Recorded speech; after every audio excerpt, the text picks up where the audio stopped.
You know, I was never the most athletic person.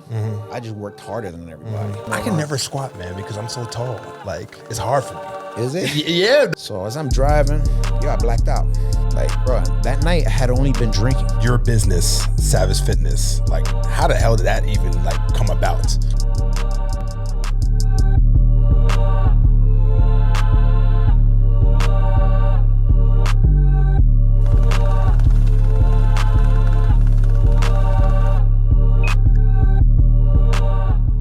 Welcome, everybody, to another edition of Convos with Bishop. My name is Bishop. As I always say, it's a great day to have a great day.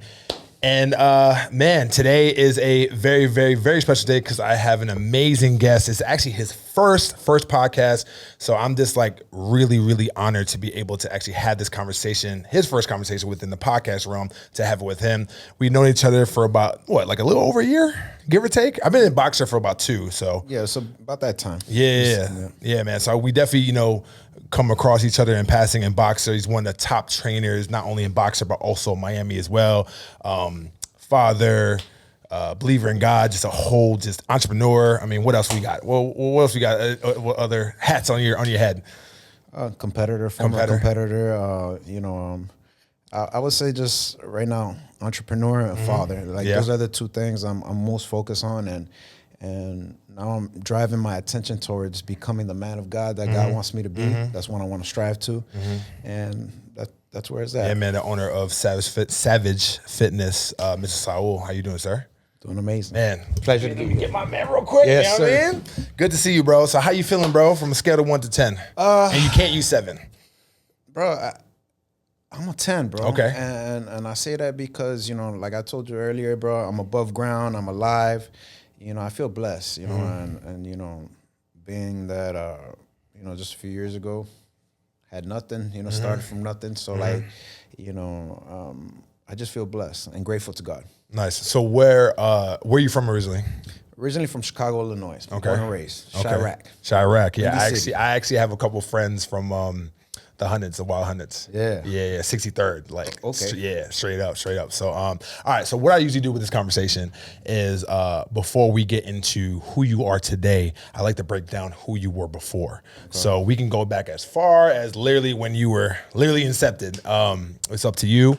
And yeah, man, definitely want to get a conversation going as far as like who you are as a person, how you became the man you are today. So the floor is yours. All right. Well, born and raised in Chicago. I come from a Puerto Rican and Honduran household. My dad's Puerto Rican, my mom's Honduran. And growing up in Chicago, I grew up in a Christian household. From the moment I was born. So like I've been around church my whole life.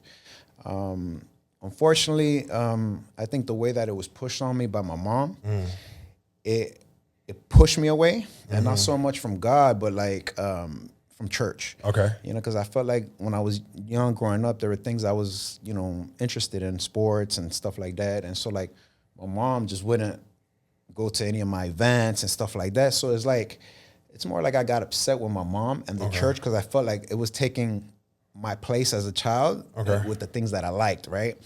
So, at an early age, I would say about 11, 12 was when I started smoking weed and I kind of got rebellious, you know what I'm saying? It was my way of like trying to get my mom's attention, you know what I'm saying? My dad was never really hard on me with the church thing, you know what I'm saying? It was like, you just got to go to church. And then, over the years, back in high school, I played football. That was my passion. I wanted to play sports, and that's how I got into lifting. I just didn't realize it back then that how passionate I was about working out is because I was so passionate about the sport. So one of my coaches, he owned a gym, and we were forced to work out. You didn't work out, you didn't play. Yeah, it was facts. It was very simple, and I took it seriously, and I wanted to play, bro. So like, I was never the most athletic person. I just worked harder than everybody. You know what I'm saying? I mean, you see me in the gym, how I train, you know what I'm saying? At my age, sometimes I train some of these guys that are younger, 10, 15 years younger, influencers, fitness influencers, and like, they can't keep up. Yeah, you know what I'm saying? run circles around them. Yeah. So like back then, my worth ethic in sports was the same. So one of my coaches, he saw the coach that owned the gym, he saw the potential in me, and he put me in a powerlifting competition when I was 15 years old. So this was back in 2000. And I got third in the state. Nice. In my weight class. I think at the time I must have been like 130 pounds wet, 135, somewhere around there. And I hit some pretty good numbers, you know. My deadlift was 405. Okay. Yeah, so I'm lifting like nearly 3 times my Yeah, weight facts. at the time. Yeah. I think my squat, if I remember correctly, I hit 335, 365, somewhere I can around. never squat, man, because I'm so tall. Like, it's hard for me. Is it? Yeah, dog. Like, not. I mean, I think the biggest I ever done was maybe like 3 or 4 plays back in the day when I used to play. But now it's like it's I don't know. I feel like, you know, respectfully, the people who are like shorter than me, is like it's easier for them. Well, yeah. I mean, your range of motion, you know, you have to, you know, you're so long. Yeah. You have to get really deep. You know, where us shorter people, we don't have to, you know, we don't have to go that deep. I think it's a little harder. Yeah. You know what I'm saying? It all depends on the frame too. You know, everybody's frame is different. Hip mobility. So, you know, some people can't get in the bucket. You know what I'm saying? But that's why it's important, you know, in terms of squatting, it's just, you got to stretch. You know what I'm saying? You got to open up your hips. There's certain things you need to do to allow you to get down there if you know, your anatomy doesn't really allow you to. If that makes sense. No, definitely. So my bad. You were continuing. So during the state, you're really, really competitive. So yeah, continue. Yeah, so, and then what happened to me in high school was, and this was kind of another thing that I kind of got mad at God for a little bit, because like I was in football practice one day, and we were doing the Oklahoma drill, right? And so like I played strong safety back in high school, and you know, it's a linebacker drill, but you know, I love to hit people, so I got in the drill, and so like the guy I had to tackle, he just got lower than me, so he hit me right in between my neck and speared me. And, you know, it was just like the movies, bro. You know, like you seen in the movies when people get cracked and there's the stars and all that stuff. Yeah. Bro, it was like, you hear the crack, and I hear everybody, oh, shit. You know what I'm saying? Yeah. And, bro, it felt like I was just falling over and over again, you know? So it was like the days, right? So I'm on the ground, and then, you know, everybody's around me, right? So my coach is like, back up, give him some room. And so everybody kind of backed up. And so, like, you know, I've never been a punk and whatever. So, like, I was like, yo, pick me up, pick me up. So they picked me up from the helmet, shoulder pads. Bro, when they stand me up, everybody takes like a step back. Bro, I couldn't stand. I just went straight down. Really? Yeah, so like. Was it a concussion? No, I was paralyzed. What? Yeah, I had no feeling under my neck. So like. Holy crap. So what ended up happening is, so I fall down, and so once I fell down, like at that point, I'm worried. You know what I'm saying? Yeah, facts. And I had a tear come down my eyes. Like I'm thinking, God, no, this can't be. You know? And I couldn't move anything in my body, bro. I was there for like 5 minutes. All I could move was my head. And so, you ever seen the movie Kill Bill? Yep. You remember when she's in the truck and she's like, yo, wiggle your big toe? Yeah, wiggle your big toe. And so, after 6 hours later, then she got up and she was good. Yeah. So like I was laying on the ground, and then all of a sudden on the tip of my toe, I start feeling a little tingle.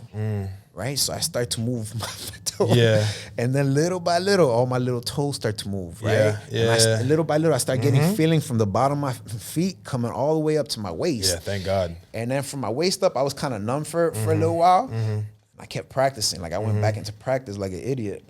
So like that same week, I ended up going to a doctor to get an MRI and all that stuff. And, you know, and then that's when I was hit with the news. You know, the doctor tells me, he's like, look, you know, every vertebrae is protected by a bone, right? That wraps around it. So my first vertebrae, he said I was either born without the bone or was not fully connected. Wow. So like any hard impact shot, like any shot, randomly, like put me out. And so like, bro, he told me that, like, no more contact sports. You know, and at the time I played football, I played baseball. You know what I'm saying? So like, did you have like aspirations as far as like wanting to go like pro or like college or like college? You know, at the time, I didn't know if I could go pro because of my size. You know what I'm saying? I'm only 5'8". You know, and you know, once you, I mean, you know, going to a pro level, you got to really be elite. You know what I'm saying? And I, you know, even though I worked hard, like I didn't have those athletic gifts that some people have already, right? So you know, that happened. And then, you know, I was finishing high school, bro. And then my parents were moving here to Miami. My dad had retired from his city job. So I decided to join the military. You know, I decided to go to the Navy because, like, I didn't want to live with my parents. You know, I wanted to just travel. Yeah. You know, Thank you for your service, by the way. well, Oh, whoa. Okay. Come on, man. Continue. You know, I always like to show respect when people do even, bro. It doesn't matter if you just make that decision to go to the military, bro. Like that is a very, very big decision you have to make. So my bad for cutting you off. It was. And the thing was, like, I didn't want to go to school. You know, like, school's not for everybody. But I figured, man, if I go to the military, I'll be disciplined. You know what I'm saying? I'll land a good job. Maybe I'll land a job with the government. You know, but really, I wanted to travel. Like, I wanted to see the world for free. Yeah. You Facts. know what I'm saying? No, yeah. And then, bro, like, you know, like I told you, I've been smoking weed since I was like 12, right? And so, like, I told my recruiter, yo, I smoke. So, you know, my recruiter. Oh, shit. Like, my recruiter gave me some pills to clean out my system weeks before I went to boot camp.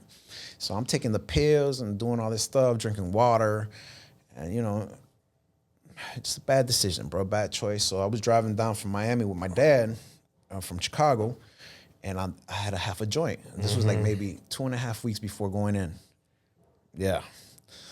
And then in my head, I'm thinking, I was like, man, this is a little joint. You know, I'll drink water, I'll flush it out. I got you. And so what ended up happening, I go to boot camp. Boot camp was like 3 months long.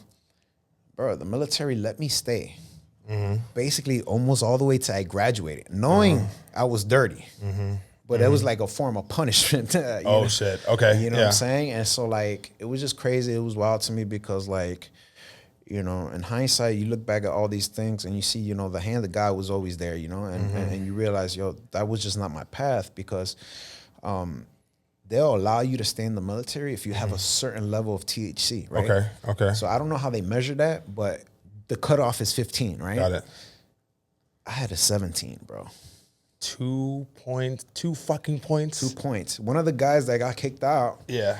bro, it's like he had smoked the day before or something because his level was like 1,000 something. And I said, damn, bro, like two, you know what I'm saying? Yeah. And you know, it was hard, bro, because like I was like, damn, I didn't want to go to school. I joined the military. Now I got to go back home to my family. Like, it's like a failure, bro. Like I coming back as a failure. Like I can't get nothing right. No, right? I feel you. And so, and the crazy thing about it is my dad and my sister were already here in Miami. My mom had stayed back in Chicago because my little cousin, who was 1 year old at the time, was having open heart surgery. So she was trying to give moral support to her sister. And bro, when I got kicked out, I had 1 day to decide. Either stay in Chicago with a friend or family member or move to Miami. And so because my little sister was 16 at the time, you know, it was just basically my parents, my sister, and me. You know, I said, man, I don't want to leave my sister in Miami alone. And then, like, at the time, my boys, you know, we had just finished high school. We're all, like, smoking weed. No one really had a plan. I was like, maybe change would be good for me. And so, like, I ended up here in Miami. And then, you know, right away, enrolled in Miami-Dade. It's crazy because I was doing a project, you know, and the project I had to do with jobs. And at the time, I had no job. So I did, you know, doing this project, and they asked, yo, who needs a job? I put up my hand. So the Postal Service was hiring. And at the time, it was like $15 an hour. You know, this is back in what year was this? 2003. Okay, got it.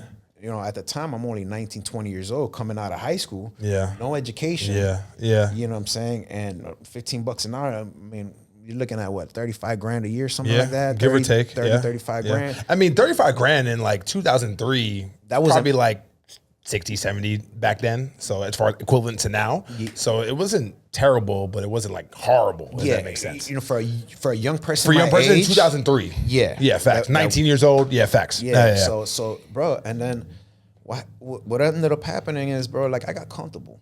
You know what I'm saying? And that's why, like, it's crazy how much influence your parents have on you, right? Because if they don't know any better, you're gonna do exactly what they teach you to do, right? So in my parents' case, you know, my mom went to high school and a little bit of college, I think, in Honduras. My dad, he just went to 6th grade. So when he got here to the States, you know, he was blessed. I'm not gonna say he's lucky, right? He was blessed. He found a job with the city, worked for the city for 25 years, retired. To this day, has a pension, Social Security for the rest of his life till he dies. But you know, that stuff doesn't exist now, right? Yeah, no. I mean, I don't even think at our age, when we get to his age, We're not gonna have we're not gonna have nothing. Honestly, no pension, no Social Security. You know, just anything as far as like a saving. But yeah, those times back then is way different than now. Exactly. Yeah. And so my pops, he always told me, "So get a good job, with benefits, blah blah." And what happened? I found a job with the government, good benefits, but guess what? Like, there's only so much, and there's a cap, right? And when you work for somebody, right? And like, it took me I worked for the post office for 13 years. It took me 9 years before they made me a regular to get all the benefits. Holy crap! So I would have to put in another 36 years to retire. And I would have spent 40 years of my life working as a mailman. And it was crazy because when I started, like I said, I was 20, and I'm watching, including myself, these people age in front of me. And I said, damn, do I really want to? It's a decision you're going to have to make, because once you make that decision and then you actually get more and more into that mode as far as like 9 to 5. And listen, we're not saying anything as far as like talking shit when it comes to like the people who do that. But some people are just geared into other things in life. And at the end of the day, if you know that God is going to give that to you, you're going to have to just, you know, stay the course. So it's like, you know, thank goodness that, you know, you stayed the course as far as like making sure that you can definitely, you know, be the person you are today. Because just imagine if you would have made that decision on not just, you know, doing what you're doing now and just keep on doing that, this will not be happening. Yeah, I mean, literally. I mean, and the crazy thing about it is, I mean, there are a lot of things, you know what I'm saying? Because when I moved here, like, your circle is so important, right? And, you know, like in the early stages of my life, I've made bad decisions in terms of the people I chose to associate myself with, you know. So early on when I moved here, I did have one friend that had moved from Chicago when we used to play Little League Baseball together. So he had been here for years already. He introduced me to one of his homeboys. We became friends, and then good friends. And then later on, he became a Latin king, right? And so, like, you know, I grew up in Chicago. And every hood, every corner, there's a different gang. I never had a reason to be a part of a gang, right? But, like, you know, when you grow up in Chicago and places like that, New York or, you know, Baltimore, like, you know, these are tough inner cities, right? And you got to learn how to defend yourself. You know what I'm saying? Sometimes you got to learn how to run or whatever the case may be. You know what I'm saying? So, like, you know, my whole life, I've kind of been tough. So, like, when I was around these individuals, you know, my boys getting into scuffles, you know, as a Latin king, I'm hanging out with kings. I'm not one, right? But then I'm there throwing down with these niggas. So they're watching me this whole time, right? And this is Chicago. This was here. Oh, in Miami. Yeah, as an adult. Can you believe I that? got So you, it's I got you. Yeah. So I, like, throughout my life, I was just making bad decisions. But, you know, like we talked about earlier, good, evil, right? So since I was little, the devil has been trying to, like, kill me and do different things in different ways. And this was one of the ways, you know, because the same way that, you know, when you start serving God, things aren't, you know, people think, oh, things are going to get easier. No, it may get harder. Why? Because the devil's going to attack you because now you're doing the will of God. You know what they say? If I can actually really, really get this saying right, the pathway to heaven feels like hell, and the pathway to hell feels like heaven. Exactly. Because of our flesh, right? Like, you know, regardless of what it is, it could be money, it could be drugs, it could be women. You know, for us men, in most cases, it's the women, right? Women, and the women leads us to the other things. You know what I'm saying? Because sometimes you'll find the woman, oh, this one likes to party, this one likes to go out to eat, this one likes gifts. Facts. No, you know what I'm facts. saying? So, like, and then you get into this hole of, oh, because you like girls, and then they don't really like you for you. At least where we live, right? I can't speak of every place, right? And it's not to say there aren't good women around us, right? But just being realistic, it's just hard here in this society, here in downtown, you know, where it's almost like love is non-existent. No, in fact, to piggyback what we were saying as far as like being associated with that friend of yours that was a part of that gang and you weren't, did you feel like a level of like not having an identity? It could have been, you know. I think in life we all go through a phase where we want to fit in, maybe. You know, and I've never really had a problem fitting in nowhere, whether it was high school or anything like that. But you know, when the thing is, when you don't have God in your life, you lose your identity. He is your identity. You know what I'm saying? We come from him. Yeah, You facts. know what I'm saying? So like the moment we distance ourselves from him, we lose ourselves, which is what happened to me. You know what I'm saying? And you know, it got to the point, you know, like when I got involved with the Latin Kings, like, bro, like I was never wanting to go and rob people or commit crimes because I always had a job. I've been working since I was 15. But you know, if there was a scuffle and we had to throw blows, that stuff will happen. It is what it is. Yeah. And then, but you know, there were a lot of drugs. You know, there was women, and you know what I'm saying. Like it got to a point when I was like, I felt like my life was in danger, bro. And I remember one time I went to church, and it was a Friday night. Like I would still go to church throughout all these years. I'll still show up at least once a week because I knew that all it takes is one moment for God to change you, to touch you. You know what I'm saying? You just have to go with the willing heart. The problem is most people go to church as a ritual, you know, and they don't go to change, you know, or have the desire to change because they think they're okay. And so I go to church and they were having this youth retreat. And the youth retreat wasn't until the summertime. It was like around January. Got you. And I remember I was there and I knew I needed God. Like I just knew it. And I said, God, I'm going to sign up to this retreat today. I was like, if you don't change me, I'm never going to change. This was when I was like 21, 22 years old. And then, 2 weeks before the retreat, right? My boy hits me up and he's like, yo, this nigga got a tank of pills, you know, ecstasy. So we're going to rob this nigga. So, you know, I was strapped up, but legally. And then, you know, so these niggas would always bring me around just in case, you know. And so we went, did our thing. And rather than sell these, this is why the gang stuff is so stupid to me, though. Rather than make money, these niggas renting hotels and just pill popping. And so literally getting high off their own supply. The supply they just they just bagged off of somebody else. Yeah. Yeah. And so I'm here, bro, hanging out with these niggas. And then, you know, not for nothing, bro. Like, you know, there are things of the world, right? We like. I used to like popping X, bro. It just made me feel great. Yeah, you know what I'm saying? facts, yeah. Now, for those 2 weeks, we're popping pills. And this just to show you the mercy of God, bro. There was one day, no lie, bro, I popped about 16 beans throughout the day. Wait, what? 16. 16. 1-6. 1-6. And these are back in the days, triple stack smileys faces. I don't know if you're, you know, familiar with those or the Rolexes, you know what I'm saying? So like back then this was top quality. You know what I'm saying? I heard, yeah. And so like, bro, we were getting ripped. And then I remember 2 days before the retreat, I was like, yo, I gotta go home. I wasn't even going home. You know what I'm saying? And so I finally ended up going home because my brain was so fried for those 2 weeks of just getting lit every day.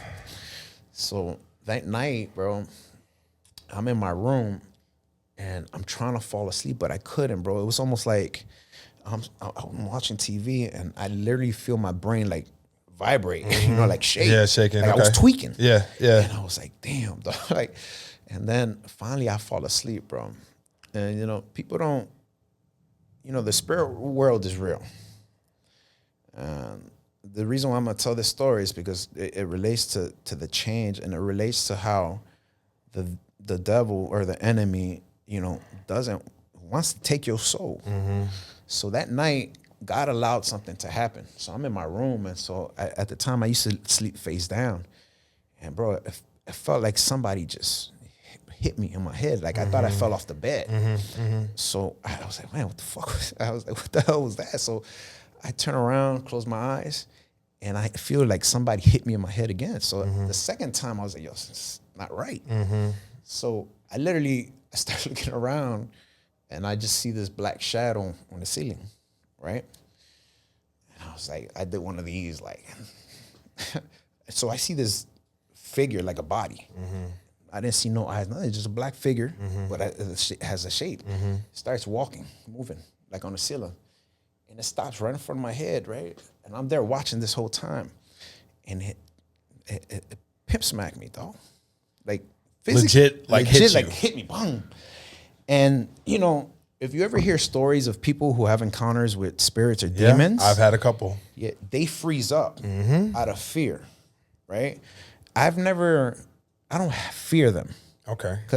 Because I grew up in church, and it's been implanted in me that once you have Jesus in your heart, Jesus has more authority than anybody, right, over these spirits, right? So I've never been afraid of that, and I've seen some wild stuff in church. Like the stuff you see on movies, people get possessed. I've witnessed stuff like that. Yeah. And so like I remember sitting there on the bed, and then I wanted to say, in the name of Jesus, go. But when you know the word of God and you have no authority in that name because you really don't have a relationship with him, what's the devil gonna do? He's gonna laugh in your face because he's gonna say, yo, I know this Christian man, but who are you? Because that's, if you read the Bible in the New Testament, there was a moment where the Pharisees saw the apostles of Jesus, the disciples, casting out spirits and demons in the name of Jesus. So the Pharisees, they're like the hypocrites, right? It's like, oh, in the name of that man. But they didn't believe in Jesus. So they were trying to cast out a demon out of a possessed man, and the possessed man jumped him, the demon. I see. He's like, I know Peter, I know John, but who are you? So in other words, they can cast me out because they actually believe, but you can't do nothing. So all this stuff come to my mind while I'm sitting there. So bro, I just slide out the bed and you know, I go grab my dad. I wake up my dad and I pull him out the room, and I was like, Dad. He's like, what's wrong? It's 5 a.m. Yo, and I have this puzzled look on my face. I was like, Dad, I need you to pray for me, pray for my room. So he went in, pray for me, pray for the room. As soon as he left the room, gone. Yeah. So I feel like God allowed that to happen because the devil was after me because he knew what was going to happen the next day at the retreat. And then that's where the change in my life occurred, bro. And when I mean change, you know, because people talk about, oh, they're believers, I believe in Christ, or they go to church every Sunday. It's not about going to church. You know what I'm saying? Because the Bible, we are the church. Yeah. Us. Yeah. Wherever we go, that's church. Why? Because we carry the gospel, right? So I had to learn, you know, for the first time in my life, even though I had been church all my life, I learned what it was to have a relationship with God, not a religion. Most people have a religion. They don't have a relationship. So, you know, the way we're speaking right now, this is what I do with God every day. You know, what I was doing at that time, every day, consistently. You know what I'm saying? And then the more you do it, the more your faith grows, the more you feel his presence, the more sensitive you become to his voice, right? And then he might not speak to you audibly, you know, like you can hear me now, he may speak to your spirit. Like God used to speak to me through music or even his word, right? So like he moves in different ways with different people. And then so during that time of my life, I learned what it was like to have a relationship with God. I learned what it was like to be in the presence of God, bro. And you know, if I can be honest with you, bro, like during that time is when I had the most peace. Like love, you know what I'm saying? And bro, I didn't have it all. I didn't have a lot of money. I didn't have my own business, you know, none of that. But yo, like the peace and the joy that you get from God, like there's nothing in this world that can give you that. You can have all. That's why all these people, you know, look Puff Daddy and all these boys, you know, they have all this money, bro, all this wealth. They have access to everything. They have the houses, they have the cars, the women, but it's never enough. Why? Because that stuff is never gonna fill you. Yeah, they say that people are so poor is all they have is money. You know, and listen, like, don't get me wrong, bro. Like I think us as men, we strive to do better, and obviously, yeah, we want the nicer things in life, especially if we work hard for it. Yeah. But you know, at this stage of my life, you know, it took me a long time to like kind of realize my purpose and like the plan that God has for my life, you know, and you know, and it's been rocky, bro, because like even that time I gave my life to God, there was always temptation. And, the devil was always going to attack us with our weakest vice or whatever it is. In my case, most men's case is women, right? The devil always sent me a baddie, bro. They show up in different forms. You know what I'm saying? The devil shows up in different forms. So maybe within you, as far as like your temptations and what you deal with, you know what I'm saying? Like it at that time was probably, in a form of, females. Yeah. And it's tough. And something that I learned, bro, also during that time, because once you start seeking God, bro, like you develop like this passion or this fire, right? It's almost like when we train, right? We start seeing those results, right? Yeah. It's like, wow, I want to keep going, right? So the same thing applies to your relationship with God. Once you start feeling his presence more and this, that, or the other, and you see God using you, like you want to do more. And so like, I got so involved in church and church activities. Like I was basically in church every day, Monday through Sunday. And what year was this? Huh? What year was this? This was back in, I would say about 2006, 2007, around there. Okay, got you. And then, unfortunately for me, bro, I fell into temptation, right? After like, I would say close to 2 years of, abstinence, bro. I wasn't even having sex. Okay. I'm not out clubbing. I'm not out there smoking. Like I was living a holy and righteous life according to the Bible. Was I perfect? No. So what happened? The woman, you know what I'm saying? So what happens is, I fall into sin and the guilt that I had, and that's where the devil deceives you too, because you feel guilty. And then that's when you start hearing that voice, oh, you ain't good enough. Oh, you messed up. Or keep doing this until you get right. And no, it's not like that. So like, the beautiful thing about God, about Jesus, he gonna take you as you is. You know what I'm saying? He don't care if you're a sinner right now, because the thing is, if you commit, you take that first, second step towards him, he's gonna start to move. Yeah. It may happen instantly, it may happen in time. Yeah, I got you. But you gotta give him that opportunity. You know what I'm saying? And so like, I got lost again, you know what I'm saying? And then, I got heavy into like partying again and the Miami lifestyle. So with this woman that you were actually dealing with, like she basically kind of like tempted you in back to these things? Well, the thing was, to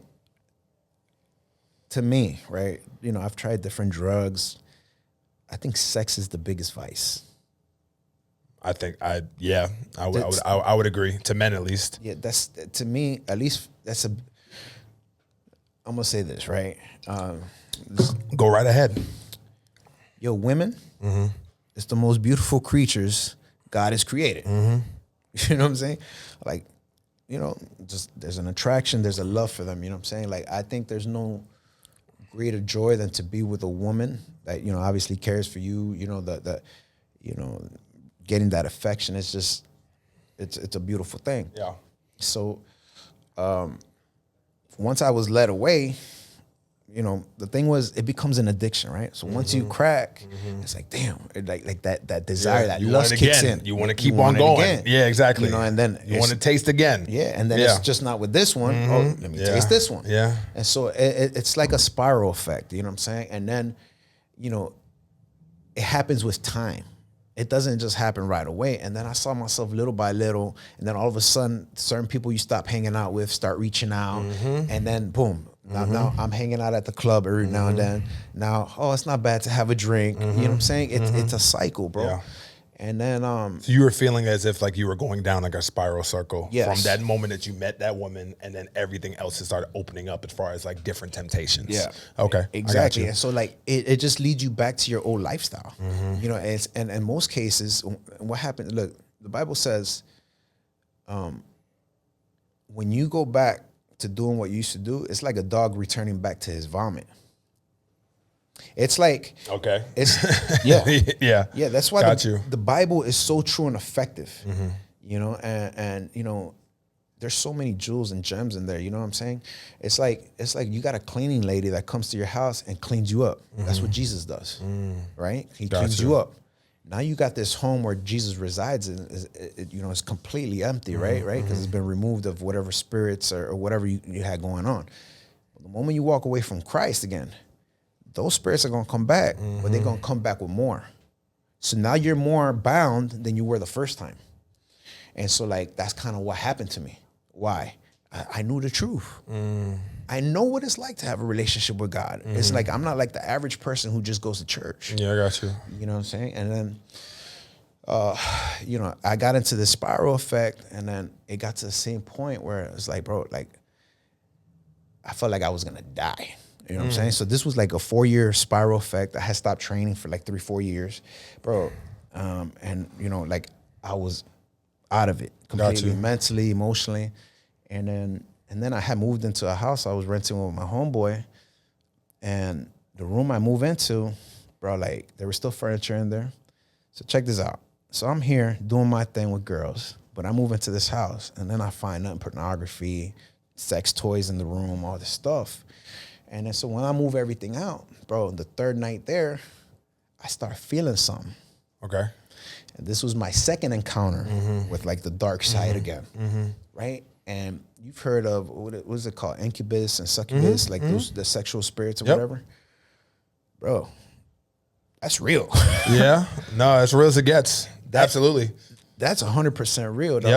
So at that time, I was on, you know, I couldn't smoke weed, right? So I was on, I had got into a fight in South Beach. So like, you know, I was on papers. I was being drug tested. Oh, so you got arrested? Yeah, I got arrested. And okay. And so like, so I was fighting this charge, and then I couldn't smoke, right? So at the time, that's when they came up with the synthetic weed. And then my boy told me, look, this shit don't come out on the test. It's like weed. So I smoked. I hadn't smoked in a minute. So I'm in my room, and I thought I was tweaking. But what I was feeling was like off, bro. It literally felt like I felt this pressure on top of me, and it felt like somebody was like having sex on me. Okay. And I felt uncomfortable. I said, man, what is this? Like, I was like, man, I'm tripping in the bed, right? So I get out the room, and I tell my roommate, I said, yo, something's in there. He's like, oh, you tripping. You just high. I was like, nah, nigga. I know what it's like to be high. You know what I'm saying? Yeah, I got you. And he's like, and this is somebody I went to church with me, and this is why I tell you, there's a difference between going to church and having a relationship. The person who doesn't have the relationship may not believe in this kind of stuff, that it exists. So at the time, you know, I still had like worship music in my car, CDs and stuff like that. So I grabbed the CD, bro. I put it on in the room. And it just so happened that CD, the music was inner healing and deliverance. Music, the moment that music cut on, gone. I'm talking about like I had to play music every night so I wouldn't feel what I was feeling that night. And then check this out. So one night we having this Getty at the house, and we invite all these girls. We have all this alcohol. Nobody shows up.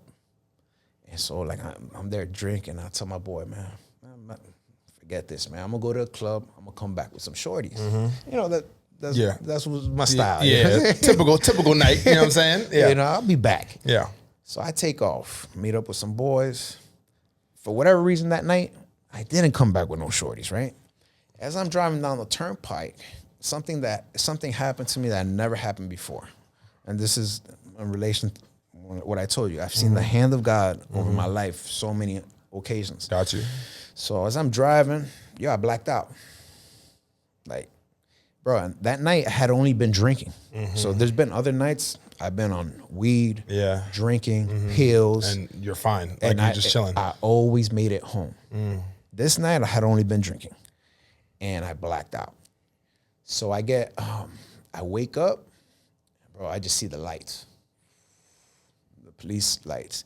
It's like 5 squad cars, somebody knocking on my window, and then the officer's like, what's wrong with you? You could have killed somebody. You could have killed yourself. Holy shit. And then he's like, you know what you did? I was like, nah. He's like, bro, you parked your car in the center of the turnpike. The center, like literally like in the damn... In the center.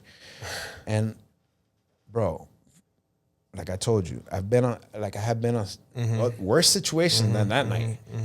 Like, I feel like I was led spiritually, right? By the wrong side for me to die that night, right?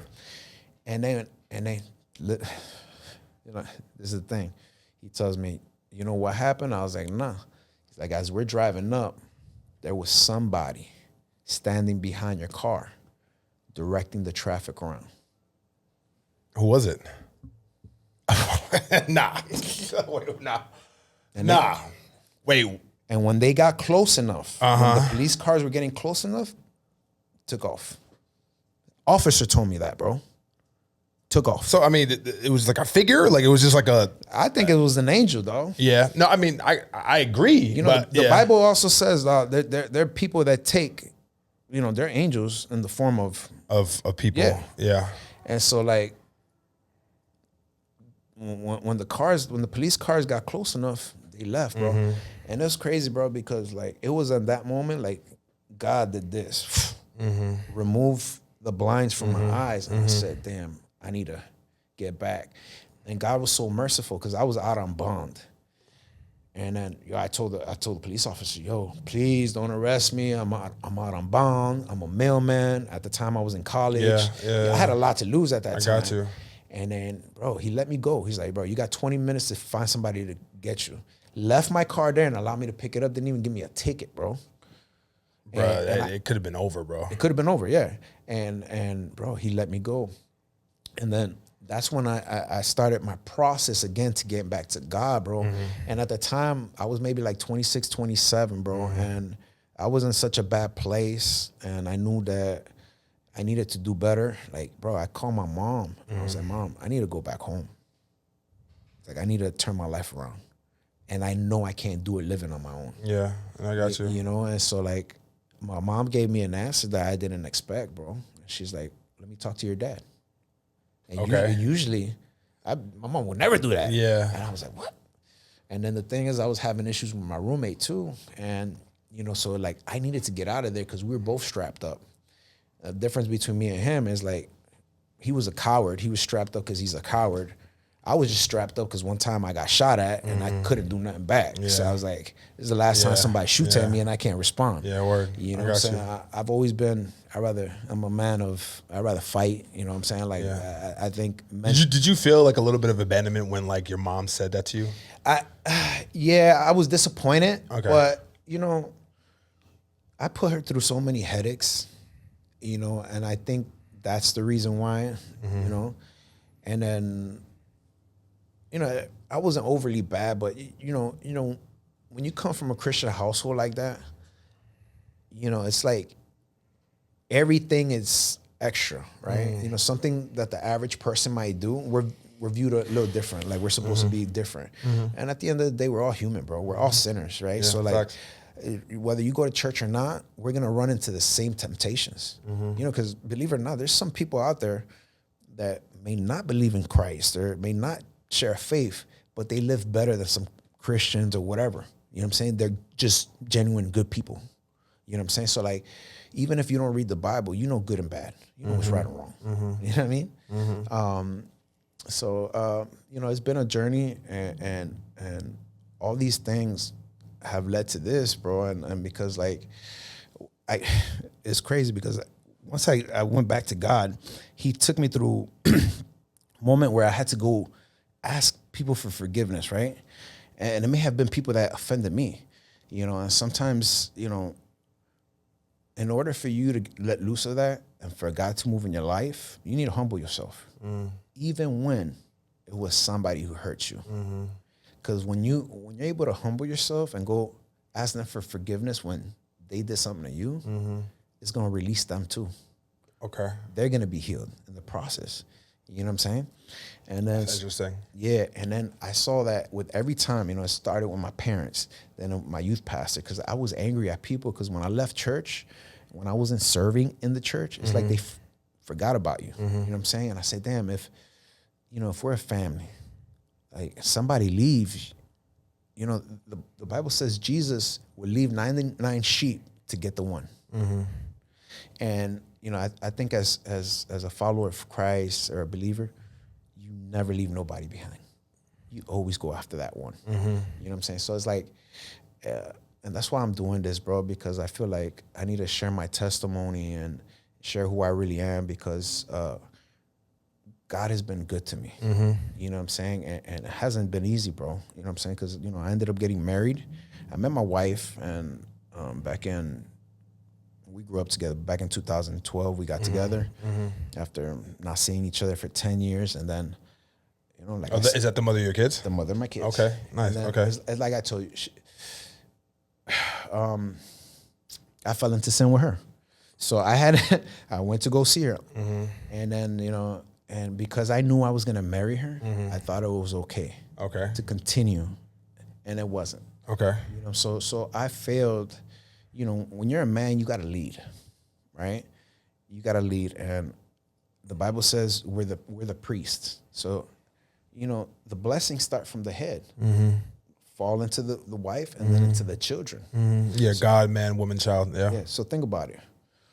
Everything that God does, he's designed it the same way. God the Father, God the Son, God the Holy Spirit. Yeah. It's the same thing with us. Okay. Even when you look at the church, you got the pastor, you got the leaders, and then you got the sheep. Everything's in threes. You know, so like, I grew up with this girl in church, you know, and, you know, I'm still surprised we're not together. Okay. You know. And why is that? Well, she was in love when we were little kids. You know, 4 or 5 years, she was just crushing on me. But she was so innocent at the time. And, you know, she's a year younger than me. You know, I had just lost my virginity when I was 16. I didn't want to be the asshole to take her innocence away. Yeah, no, I got you. I understand. Because, you know, I knew her family. She was friends with my sister, you know, stuff like that. And, you know, and so, you know, when we got married, she was telling people, man, you know, I married the love of my life. You know, my dream man. Yeah. You know, and then, so what ended up happening is like, whatever, we got together and, you know, when you get married, people can tell you what to expect. People can tell you, oh, read this book or read that. But bro, when you get married, you got to learn how to be a husband on your own. I feel like all that training, like there's no other training other than experience.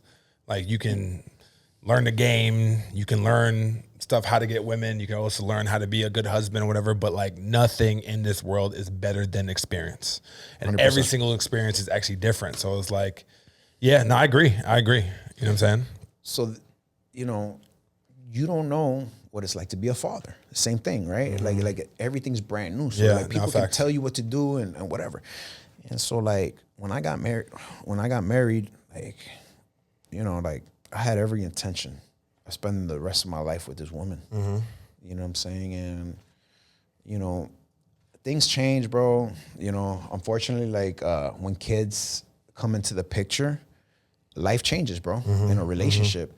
And, you know, there were things that happened, you know, intimacy, you know, there's a lot I was doing as a man, you know, working. You know, and the thing is, like me and my wife decided that we always wanted somebody to be with the kids. So she's a nurse. I was a mailman. I worked during the days. She worked like evenings, right? Gotcha. So there was always someone at home with the boys because we don't want to leave them with no nannies or daycares or whatever. Yeah. And so it's a sacrifice we made. But in making that sacrifice, we sacrificed time with each other, right? And so like it was a struggle, bro, because like when she would get home, she was tired, like go straight to sleep. We weren't spending much time together. And then on top of that, you know, sometimes you look for help from your family. In my case, my parents, yo, I want to go on date night, blah, blah. Whatever reason, my mom was like, oh, it's not my responsibility. Oh, wow. Yeah, she wasn't too helpful. And it's ironic because now she begs me for my kids, but it's like, now you want to see them when they're grown. When I needed your help to go on a date with my wife. But what do you think is the difference between how your mom felt at that point when your kids were little versus now? I think that she's getting older. She knows she doesn't, her time. Yeah. Also, like, it's crazy. I'm gonna be 100% honest here. So, like, like I said, even if you serve God, not everything is perfect, bro. And my family's been a little dysfunctional, right? We bump heads a lot. Me and my mom bump heads because of the way she is. Her, like, the way she pushes the faith on us. I think her and my sister are the same. Only difference is me and my sister, my sister's very hard. Like, I I don't know if she's talked to my mom in I don't know how long. Oh, wow. Okay. And so, but I get it. Like, I don't respect what she's doing, but I get it because, like, my mom could be hard, you know what I'm saying? And I think in a child's life, bro, you go from a child to an adult, right? We're always going to be our parents' children. We're always going to respect them as our parents. But it comes a time where they got to respect us as adults and have faith that whatever they taught us growing up, we're going to make the right decisions, you know, and whatever choices we make. And then, so in my case, my mom, you know, they never stopped being parents, bro. You know, and so, like, I just think that, you know, now she wants to enjoy them, and yeah, you know, and it just sucks because I said, damn, dog, like, what if she would have helped? What if I would have spent more time with my baby mama? But, you know, that was just part of it, you know what I'm saying? Sometimes you marry into a family that, you know, the mother gets involved. You know, unfortunately for me, my mother-in-law would get involved a lot. And, you know, like, I would argue a lot with my baby mama because of her mom. Okay, got it. That was like her best friend. Yeah, I feel you. So, like, you know, it's hard, bro. Marriage is hard, bro. But, you know, what I've learned is, like, marriage, love is a choice, bro. At the end of the day, it's a choice. You know, because honeymoon phase will pass, and then the person you have in front of you, you got to choose to love them. Yeah. You know, and in my case, bro, like, it was hard, bro, with the time, you know, I'm here taking care of the kids, picking them up from school, feeding them, bathing them, putting them to sleep. And then while at the time I was trying to become a pro bodybuilder, you know what I'm saying? And putting money away because my plan at the time was to open up a meal prep company. Okay. That's what I wanted to do. Okay. You know what I'm saying? And bro, like, I had money put away, but at the time I was hustling. So back in 2012, New Year's, going into 2013, I proposed to my ex-wife. She got pregnant the same night. Okay. Unplanned. Unplanned. Yeah. It just happened that night. Why? A few nights earlier, we gone out, and we was out at a club with a homeboy, and we had popped some mollies. You know, it's my first time popping mollies. Her first time popping mollies. Yeah. At the end of the night, my homeboy gives her an extra pill. She kept it. Okay. So she kept it for New Year's, bro. And doesn't tell me nothing, right? So, like, you know, she had put in some orange juice, and then, you know, she's like, oh, you want some juice? I was like, sure. So I'm drinking the juice. She's like, yo, leave me some. I was like, all right, you know. And so, like, I'm in the bed with her, and my parents, you know, my parents are so religious, like, you know, I couldn't have sex in the house, even though that was my girl. You know what I'm saying? I couldn't, you know, you got to respect, right? Yeah. So we're in the room, but they had some of their disciples come over. So I'm in the room laying in the bed, and all of a sudden I start feeling a little funny. I was like, man, I feel the Molly coming back. And that doesn't happen, bro. Yeah. Have you ever taken a Molly? I have before. Yeah. 2-3 hours? Done. Straight. It's out of your system. Done. Yeah. Now, ecstasy is different, right? It can come in waves. Oh, okay. I've never done X before. Yeah, it can come and go. Yeah. So I was like, man, this is weird, bro. The Molly's coming back. So I go to the bathroom, and I look, and my eyes are dilated. And then I go lay in bed. I was like, yo, I feel like Molly's coming back. I was like, no, I put a capsule in there. Man. Yeah. So like 10, 15 minutes later, whatever, she gets the touching, whatever. You know, it's the same thing we always do. Yeah. My pull-out game was always strong. Yeah. I pulled out. Yeah. Nothing was coming. Like, I start ejaculating, but nothing's coming out. Okay. So all the semen came out before. Oh, man. I got the feeling. 2 weeks later, pregnant. So we were supposed to have a destination wedding in August, and we ended up moving it up to February before she started showing. So, like, everything kind of happened fast, bro. You know, so we got married. She got pregnant. And I just feel like in her case, she just wasn't ready, bro. You know, like, and I may have rushed into it too because I thought, man, I'm 30, she's 29. I got a career at the post office. She's a nurse. Yeah. You know, both of us together will do okay. Yeah. You know what I'm saying? Like, I was like, I'm ready to settle down, have a family. But, you know, when you grow up in a household, like her family, her mom and dad were not together, right? The dad gives her money. The mom does everything for her. Okay. So she was spoiled. Gotcha. Right? So if you live a life like that where your mom is doing everything for you and your dad just handing you money and all you got to do is go to school. And just show up. And you just got to show up. Yeah. Then, like, you're not gonna be prepared to be a wife Yeah. or a mother. Yeah, definitely. Yeah, I You know got what I'm you. saying? So like, So that had like some ramifications as far as like how she grew up when you dealt with course, her, right? Yeah, of course. And the thing is, you gotta, you know, like I'm gonna train my kids how to be men, how to treat women, right? Yeah. So if you're a woman, a mom, you gotta do the same thing. You know what I'm saying? When I was a little kid, my mom used to teach me, to sweep, to mop, to clean the bathtub, to clean the toilet. I'm 8, 9 years old doing all this stuff. I'm like cleaning socks on the washboard, old school style. Yeah, yeah. You know, and I used to hate that, bro. And I used to say to myself, because at the time my mom was a housewife, right? Yeah. Like she wasn't working. My dad was the only one working. So I used to tell her, man, my dad works. He cooks when he gets home. All you do is make breakfast. Why are you making me do all these chores? Yeah. And I'll never forget this. This is what she told me. This is just in case you marry a sandal. But she told me in Spanish. Okay. This is just in case you marry a sandal. Yeah. Nothing. Now, I'm not saying my ex is nothing. No, I got you. I got you. I'm not saying that, but imagine, bro, getting married, no intimacy. She does, bro. At the time, I had a 5-bedroom house, 3,000 square feet, 2 floors, and I told her before we moved in, yo, help me. What man in this society? How many men do you know? Oh, yo, help me do this. Help me cook. That's rare, bro. No, definitely. But because of the way my mom raised me, Yeah, my dad, yeah. and I never learned how to cook because my dad was cooking my whole life. Okay, got it. And then but ironically enough, I had to learn to survive, and I had to learn from my kids. You know what I'm saying? Because she wasn't doing it. Yeah. You know what I'm saying? So I was like, damn, no sex. Very sporadic, bro.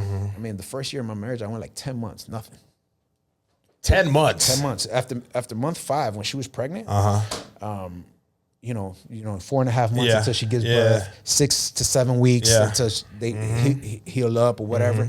Dog, and a few more weeks and months went by after that, like 10 months. And then after that, bro, you should never have to beg your wife for sex, bro. Never.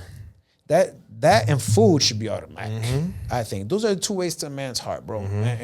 And then if you want to add a third, it's like, man, don't stress me out. Yeah, bring me peace. Bring You me know what I'm saying? I've peace. always said, man, it's like, like for me to go to war for you, you have to bring me peace.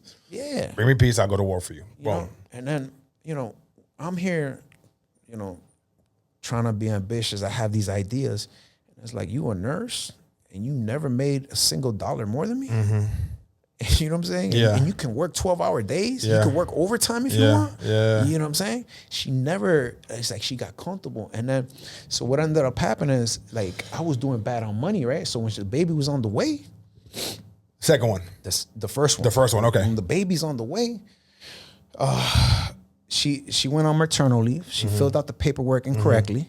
So she asked not to get any money. And for whatever reason, her job would not give it to her after. What the hell? And so, like, bro, for the first time in my life, I'm living paycheck to paycheck. Yeah, I'm literally. like every check, I would end up with like $5-10 in my account. It was enough to have food on the table, pay the bills, everything was covered. And then I'm watching some old acquaintances, some old Latin kings.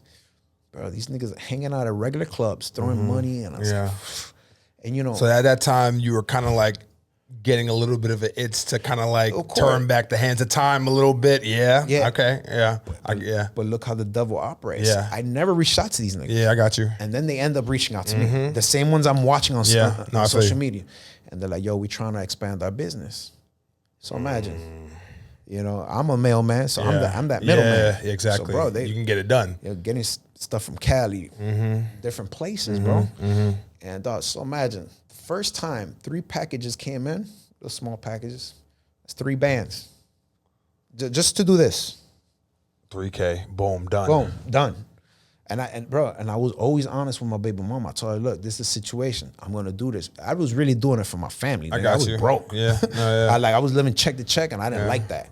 And so, like, bro, when that money comes so easy like that, it becomes an addiction, bro. I hear you. And then your lifestyle changes, right? Now, I've never been the one to like designers. I've never been one into jewelries and watches and all that stuff.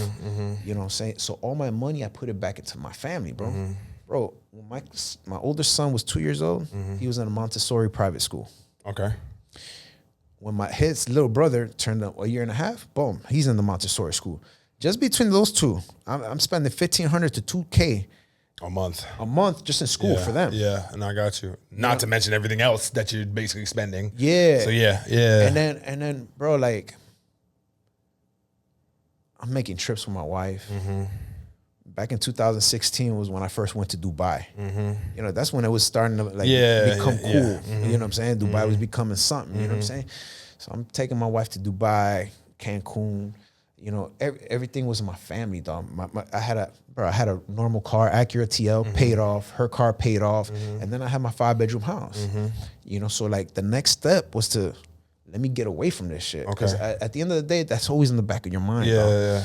And so like, bro, this went on for four years, bro, from 2013 to 2017.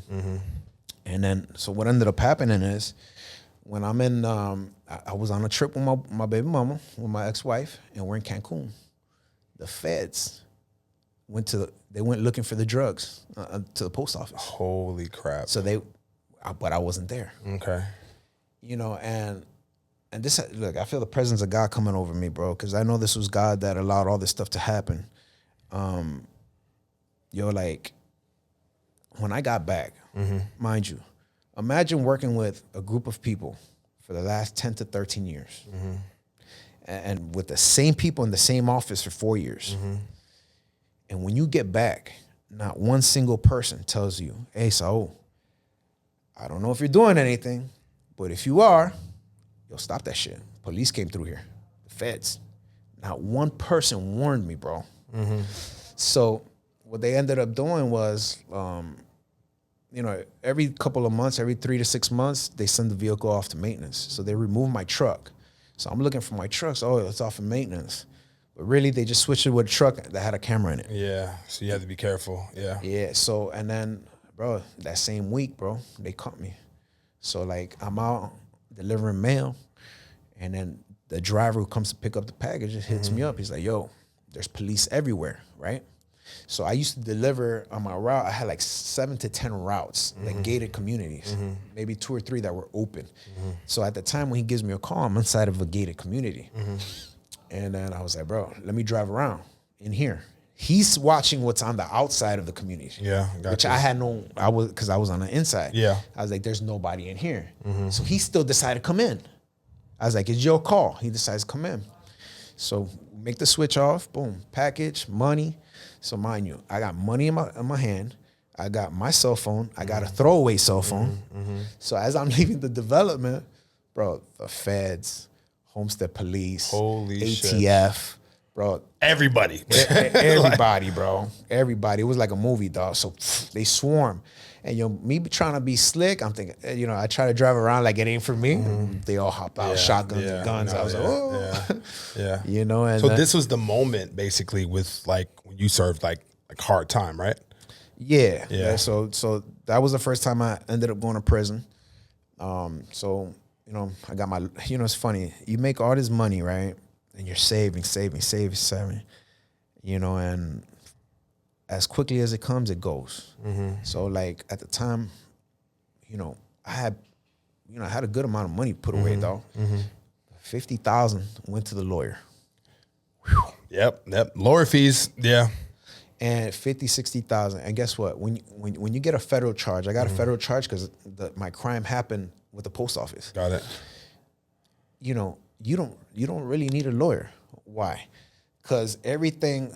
So they look at the crime, right, the level, and they look at your priors. So it's a scale, right?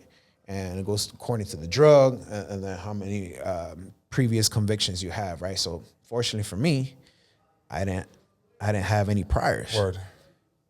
But the shit they were sending was bad, right? And I had no idea what they were sending, right? Okay. So some of the packages were weed, right? The ones coming from Cali.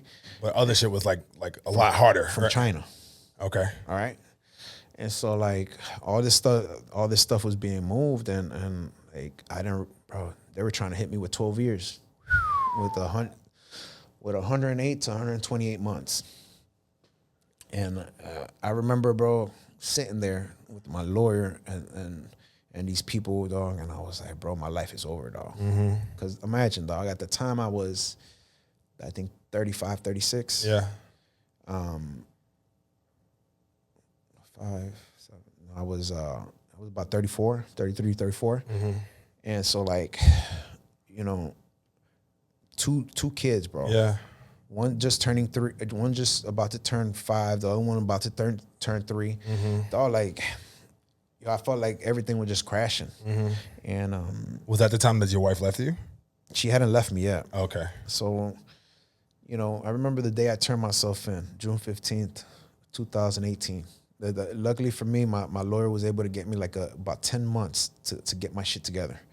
So, bro, after losing all this money I had saved up, you know, bonding myself out, you know, losing my job, the bills are still coming, you know. Yeah. All that money starts to go, right? Because the lifestyle stays the same, expenses are the same. And then I started doing a job. I started working at Brandsmart in sales. And, bro, I started killing it. In those 10 months I was free, I made more money than my baby mama did in the entire year. Damn. You know, and I used, yeah. And I used to tell her, because she used to tell me, yo, you need to stop this. You know, I said, all right, I'll stop it. But, yo, you need to get a job that you earn what you deserve. But, you know, she wouldn't listen to me. Like, if it didn't come from her dad. Yeah, no, yeah. You know what I'm saying? And then, like, bro, I think what people don't understand, when you marry somebody, bro, that becomes your family. Yeah, facts. Your mom, your dad, relatives. Yeah, relatives. But and your family comes first. Your family, your family, your wife, your kids. The family you created. Yeah. So my ex, she never made that switch. You know what I'm saying? And I think that had a lot to do with the failure of our marriage. And then, you know, it's hard. It's hard to be in a relationship when, you know, the friends, the family don't like you. Yeah, you know what I'm no, trust me, I've been through that recently. It's not easy. Like, whenever, I've always said this, like, just single people keep people single. You know what I'm saying? Even especially single women keep women single. So it's like, if you got just that bearing of people that from her that just doesn't necessarily like you, it doesn't help. You know what I'm saying? Like, it doesn't like completely destroy it, but it doesn't help. Yeah. You know what I'm saying? So I get you. And it takes time.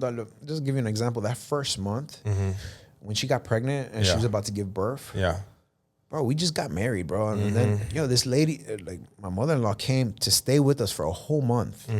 Not a week, not 2 weeks, a whole month when my son was born. And, you know, that should have been a special moment, right? Yeah. Like, I didn't want nobody in there. It was just me, my wife, and the baby. Got you. This woman snuck in. You know what I mean? Yeah. Like, it was stuff like that. And then check this out. Like I told you, she used to do everything for my ex. So imagine coming home from work. She's cooking. House is clean. Yeah. All I gotta do is just spend time with my wife and my baby. Why are you going to tell my wife, oh, he doesn't even get you a cup of water? I mean, you doing everything for her. What do you want me to do? Yeah, yeah. You know, like, why would you even, at the beginning of our marriage, be planting these seeds? Yeah. And, bro, like, let me ask you this real quick. Because I actually want to get into, like, your business and all that. How does it feel? Because I've never been married before. I've almost been married, because the day I actually was about to propose to my girl at the time was the day I actually caught her cheating on me with her ex-husband in the act. That's another story for another day.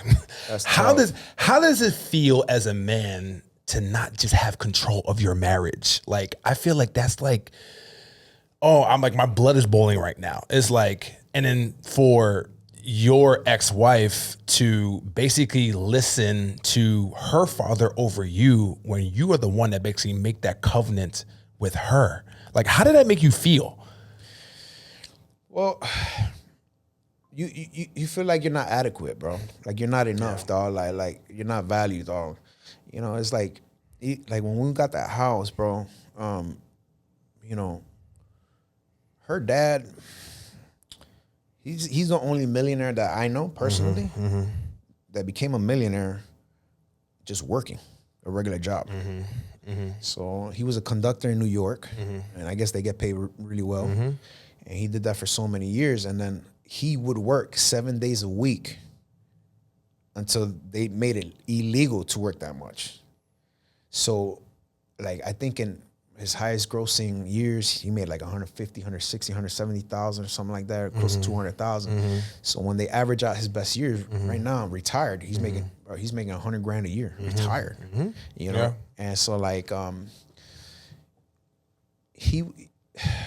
there's things I know about him, but you know, some people are blessed, right? I think her father was blessed, and then so like her father was a big believer, like, oh, you know, if you get in a relationship, you should already have an apartment, you have this. But bro, not everybody's journey is that way. No, you know what I'm saying? And then so like, I had that struggle at the very beginning, right? And so like, when we're getting our house, bro, we were living in a trailer park before that, bro, a trailer. And so we're moving into this house, and I told her, I was like, yo, we can make this happen. But because her dad was in there saying, oh, that's beyond your means. It's like, bro, how do you know what's beyond our means? You know, unless she's saying stuff, right?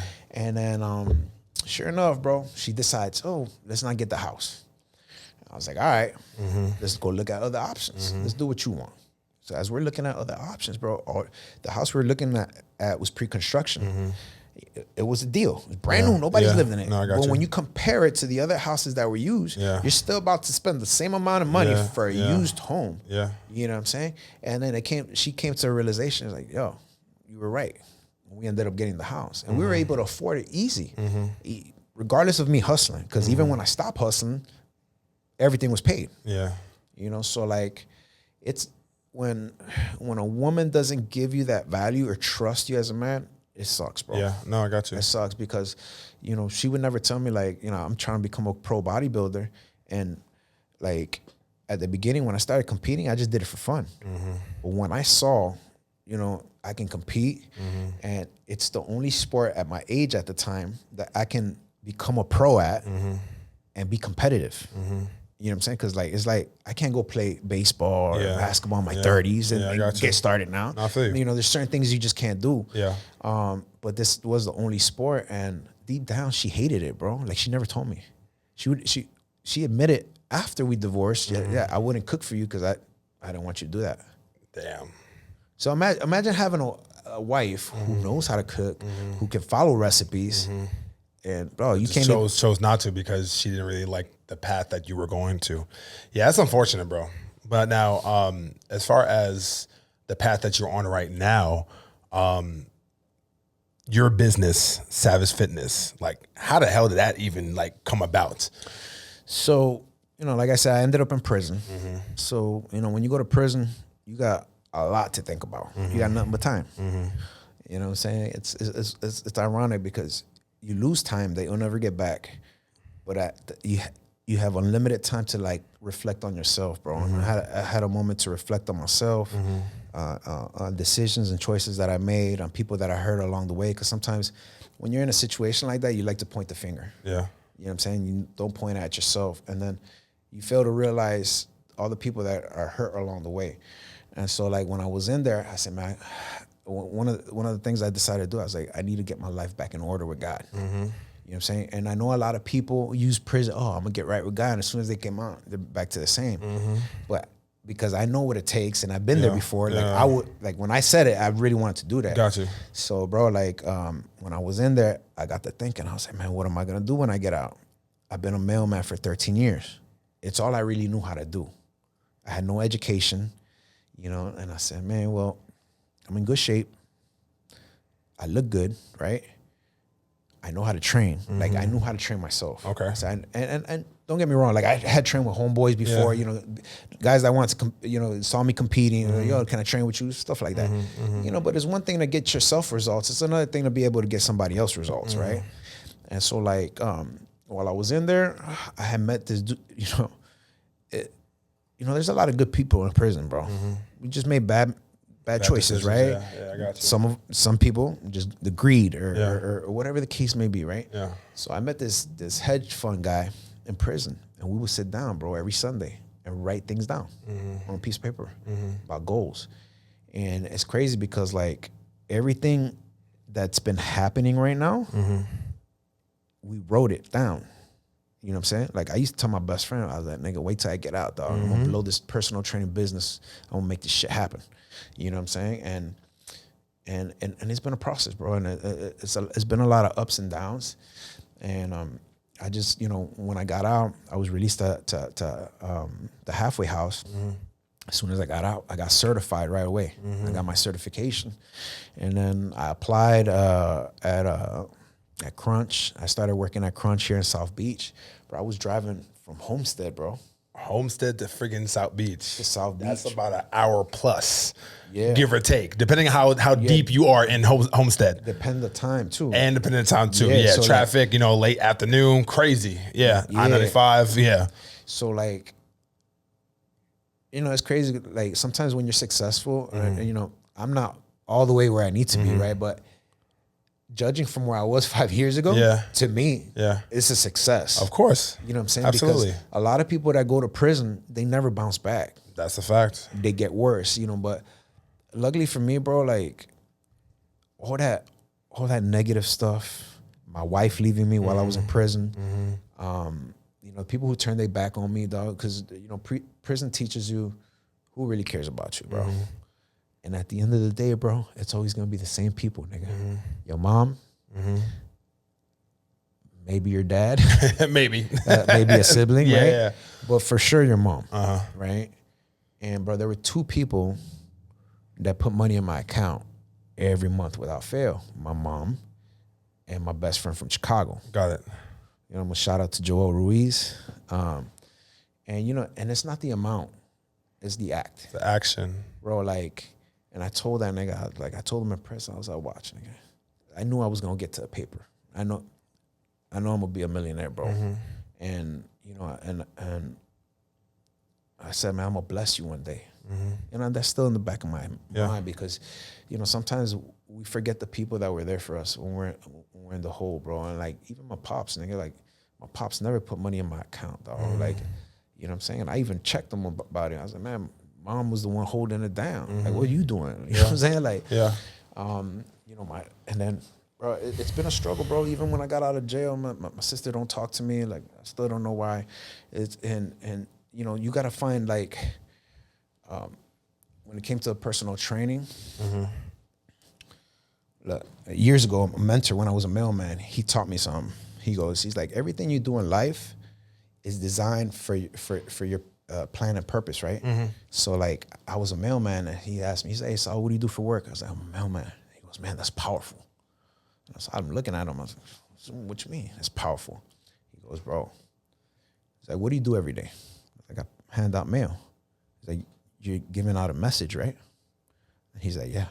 He's like, that's what God has called you to do. Just on the spiritual side. You know what I'm saying? And then if you look at it now I'm in personal training, right?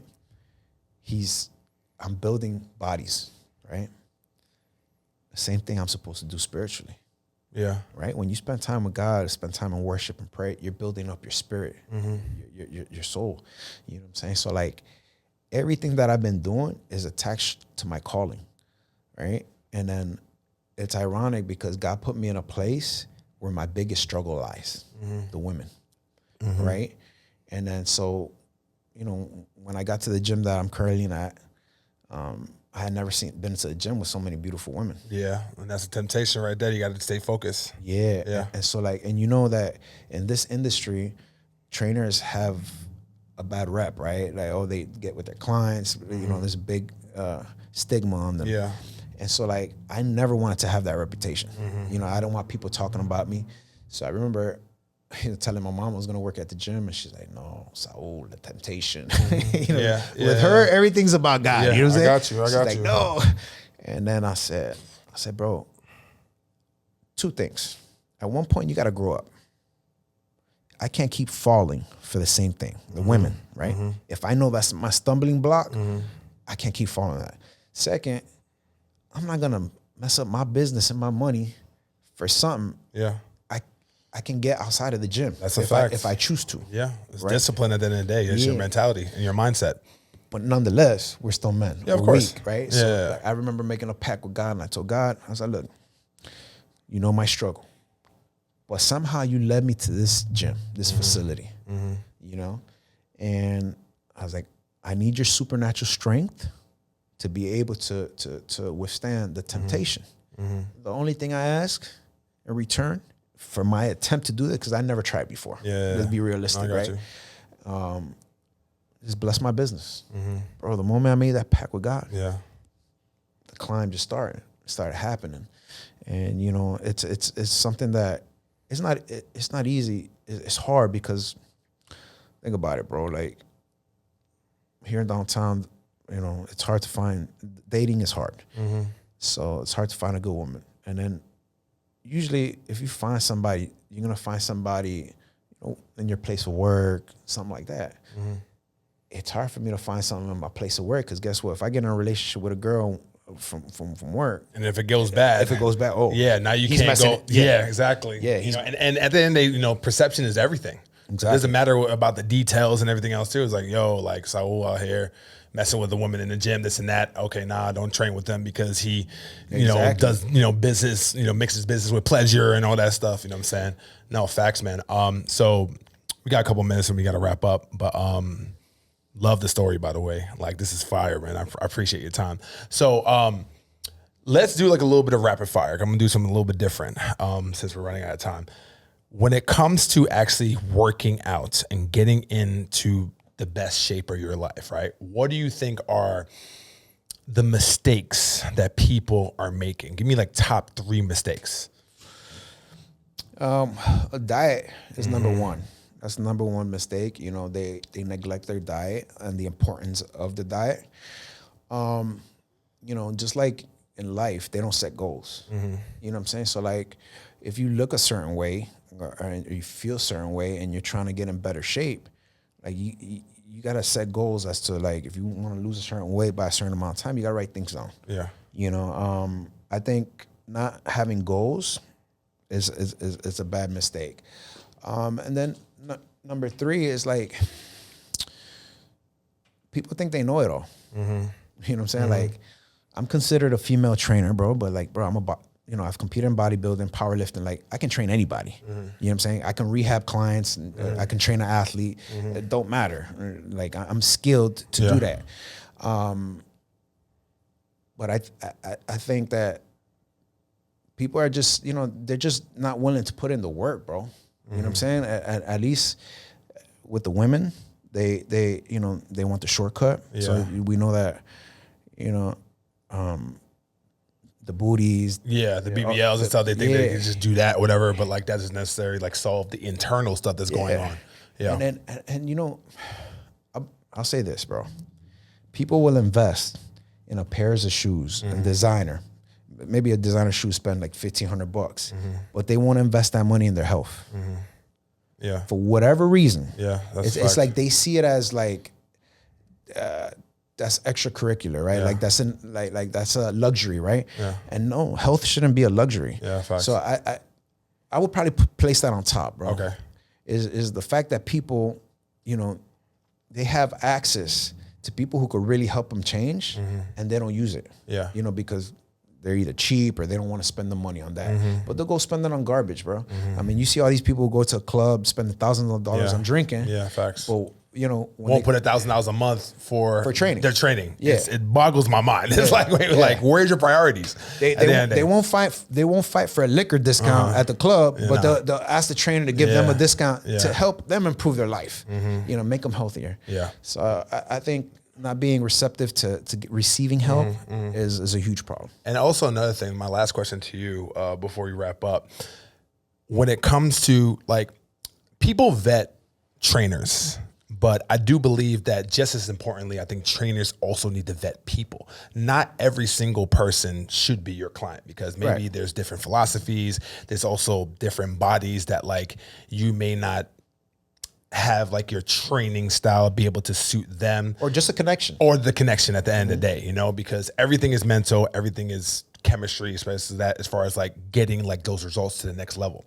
So with you, like, what is your advice to trainers to really vet the right person in order to have that alignment?